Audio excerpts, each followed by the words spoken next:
அட்டகாசம் இன்னைக்கு எபிசோடில் ஸ்ருதி மீனா கிட்ட கொலு பொம்மையை பற்றி கேட்குறாங்க. அப்போது மீனா முதல் படியில் என்ன வைக்கணும், கடைசி படியில் என்ன வைக்கணும்னு எல்லாத்தையும் விளக்கமாக சொல்கிறாங்க. அதை கேட்டுட்டு ஸ்ருதி சூப்பர் மீனான்னு மீனாவை பாராட்டுறாங்க. அப்போது விஜயாவும் அண்ணாமலையும் ரூமில் இருந்து வெளியில் வராங்க. அதை பார்த்தோன்னே ஸ்ருதி மீனா கிட்ட சண்டை போடுற மாதிரி பேசுகிறாங்க. என்ன ஆண்டி, எதுக்கு இந்த மாதிரி பாக்ஸில் எடுத்துகிட்டு வந்து வீட்டில் வச்சுருக்காங்க அப்படின்னு கேட்குறாங்க. அதுக்கு விஜயா ஏதோ குழு வைக்க போகிறாங்களாம்மா, ஆனால் வீட்டுக்கு நல்லதுன்னு சொன்னாங்க, அதனால் நானும் சரின்னு சொல்லிட்டேன் அப்படின்னு ஸ்ருதி கிட்ட சொல்கிறாங்க. உடனே ஸ்ருதி, நீங்கள் ரொம்ப இறக்க மனசோடு இருக்கீங்க ஆண்டி, அதனால தான் எல்லோரும் உங்களை ஏமாத்துறாங்க அப்படின்னு சொல்கிறாங்க. ஆமாம்மா, அது என்னமோ உண்மைன்னு விஜயா போய் சோஃபாவில் உட்காந்துடுறாங்க.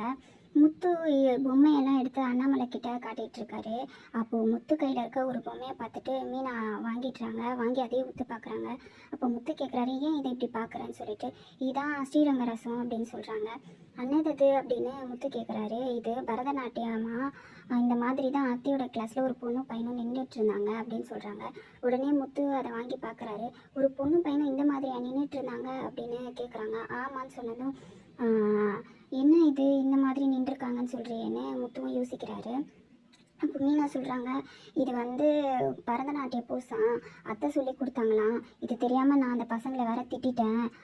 அதை அந்த பொண்ணு போய் அத்தைக்கிட்ட போட்டு கொடுத்துட்டா அப்படின்னாங்க. ஆமாம், நீ என் விஷயத்தில் தலையிடுறது தப்பில்ல, அவள் சொன்னது தப்பா? நீ எதுக்கு, உனக்கு என்ன பரதநாட்டியம் பற்றி தெரியும், நீ எதுக்கு அந்த பொண்ணை தப்பாக சொன்னேன்னு விஜயா கேட்குறாங்க. அதுக்கு முத்து, இருங்க ஒரு நிமிஷம் அப்படின்னு சொல்லிட்டு, இந்த மாதிரியா நின்றுட்டுறாங்க, இப்படி நின்னா தப்பாக தானே நினைப்பாங்க அப்படின்னு முத்து சொல்கிறாரு. அப்போ மனோஜ் அவங்க அம்மாவுக்கு சப்போர்ட் பண்ணி பேசுகிறாரு. இவங்களுக்கு என்னம்மா பரதநாட்டியத்தை பற்றி தெரிய போகுது அப்படின்னு சொல்லும் போது, அது என்னமோ கரெக்டு தான்டா அப்படின்றாங்க. இந்த மாதிரி போஸ் கொடுத்து நின்றுட்டு இருந்தால் யாராக இருந்தால் தப்பாக தான் நினைப்பாங்க அப்படின்னு முத்துவும் சொல்கிறாரு. அதுக்கு அண்ணாமலை, என்ன வேணால் இருக்கட்டும், அதுக்காக மற்றவங்க முன்னாடி அவனை திட்டுவியா அப்படின்னு விஜயாவை கண்டிக்கிறாரு. விஜயாவும் அவங்க தப்பு ஒத்துக்கிற மாதிரியே இல்லை, நான் பண்ணது தப்பு இல்லைன்ற மாதிரி தான் பேசுகிறாங்க. அவள் எதுக்கு பரதநாட்டிய விஷயத்துலலாம் தலையிடுறா, சாப்பாடு கொடுக்க வந்து அந்த வேலையை மட்டும்தான் நம்ம பார்க்கணும் அப்படின்னு சொல்கிறாங்க. அப்போ முத்து, இதுதான் உண்மையாகவே அந்த பூசா, இந்த மாதிரி நீங்கள் போஸ் கொடுங்க, இந்த மாதிரி நீங்கள் ஆடுங்கன்னு சொல்கிறாங்க. அதுக்கு விஜயா முடியவே முடியாதுன்னு சொல்கிறாங்க. அண்ணாமலையும், இல்லை இதுக்கு ஒரு தீர்வு வரணும்னா நீ ஆடிதான் ஆகணும், இந்த மாதிரி சொல்லி கொடுத்ததை இங்கே செய்ய அப்படின்னு அண்ணாமலையும் சொல்கிறாரு. அப்போது விஜயா அதே மாதிரி ஆடி காட்டுறாங்க. அப்போ முத்து சொல்கிறாரு, பாத்தியாப்பா, இந்த மாதிரி போஸு அம்மா ஆடின டான்ஸில் இல்லை, அப்பா அந்த பசங்க ஏதோ தப்பு பண்ணியிருக்காங்க அப்படின்னு முத்துவும் சொல்கிறாரு. விஜயாவும், ஆமாம் இது ஸ்ரீரங்கராசம் இல்லை, அந்த போஸ் கிடையாது அப்படின்னு சொல்கிறாங்க. அப்போ ஏதோ தப்பு நடந்திருக்கு தானேப்பா அப்படின்றாங்க. அண்ணாமலையும் நீ விஜய் கண்டிக்கிறாரு. மீனா சொல்கிறத வச்சு பார்த்தா அங்கே ஏதோ தப்பு நடக்குது, இந்த பசங்களெல்லாம் உன்னை நம்பி தான் அனுப்புகிறாங்க, நீ தான் கவனமாக இருக்கணும் அப்படின்னு விஜயாவுக்கு அட்வைஸ் பண்ணுறாரு. உடனே விஜயாவுக்கு கோவம் அவளுக்கு இப்போ என்ன பிரச்சனைனா குழு வைக்கணும், அதுக்காக இப்போ எனக்கு சாப்பாடு எடுத்துகிட்டு வரக்கூடாது, அதுக்கு தான் இவன் இப்படி பண்ணுறா, அவள் எனக்கு சாப்பாடே இனிமேல் எடுத்துகிட்டு வர தேவையில்லை அப்படின்னு சொல்லிட்டு கத்திட்டுறாங்க. உடனே மீனா யோசிக்க ஆரம்பிக்கிறாங்க. முத்துவும், விடு, இன்னிலேருந்து உனக்கு விடுதலைன்னு நினச்சிக்கோ அப்படின்றாங்க. அண்ணாமலையும், இனிமேல் உன் வேலையை மட்டும் பாருமா அப்படின்னு சொல்லிட்டு போயிடுறாரு. ரோஹிணியும் மனோஜும் ஷோரூமில் இருக்காங்க. மனோஜ் எதையோ யோசிச்சுட்டு இருக்காரு. ரோஹிணி கூப்பிட திரும்பி பார்க்கல. இப்போ ரோஹிணி கேட்குறாங்க, என்னாச்சுன்னு சொல்லிட்டு. இல்லை, நான் ஒரு டீலருக்கு 75,000 தரணும் அப்படின்றாங்க.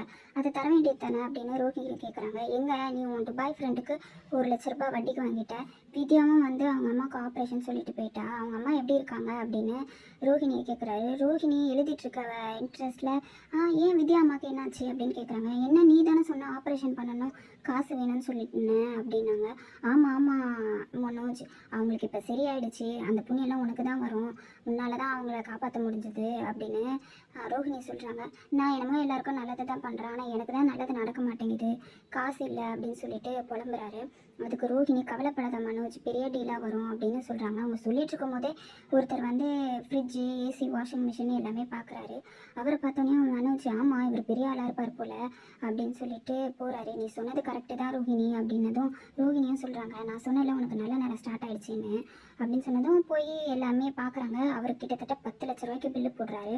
உடனே அதை மனோஜ் ரோஹிணி கிட்ட சொல்கிறாரு, எனக்கு ரொம்ப சந்தோஷமாக இருக்குது, எப்படியும் நமக்கு ஒரு 2,00,000 ரூபாய் கிடைக்கும் அப்படின்னு சொல்லிகிட்டே போயிட்டு, பில் போட்டுடலாமா சார்னு கேட்கும்போது, 7ஆம் தேதி பில் போடுங்க அப்படின்னு சொல்லிட்டு அந்த பொருள்லாம் பார்த்தவர் சொல்கிறாரு.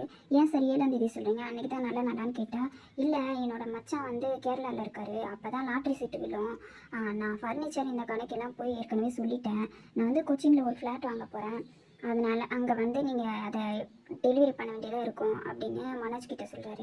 உடனே மனோஜ் கோவப்பட்டு கத்துறாரு, என்னை பார்த்தா பைத்தியக்கார மாதிரியா தெரியுது அப்படின்னு சொல்லி கத்திட்டு இருக்காரு. நீங்க